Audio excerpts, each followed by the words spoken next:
There are two things that I think that great leaders need to have: empathy and perspective. And I think these things are very often forgotten. Leaders are so often so concerned about their status or their position in an organization, they actually forget their real job. And the real job of a leader is not about being in charge, it's about taking care of those in our charge. And I don't think people realize this, and I don't think people train for this.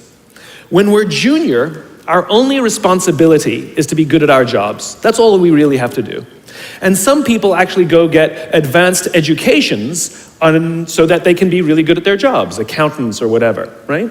And you show up and you work hard, and the company will give us tons and tons of training how to do our jobs. They'll show us how to use the software, they'll send us away for a few days to get trained in whatever it is that we're doing for the company.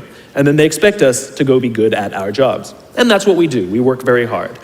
And if you're good at your job, they'll promote you. And at some point, you'll get promoted to a position where we're now responsible for the people who do the job we used to do, but nobody shows us how to do that. And that's why we get managers and not leaders.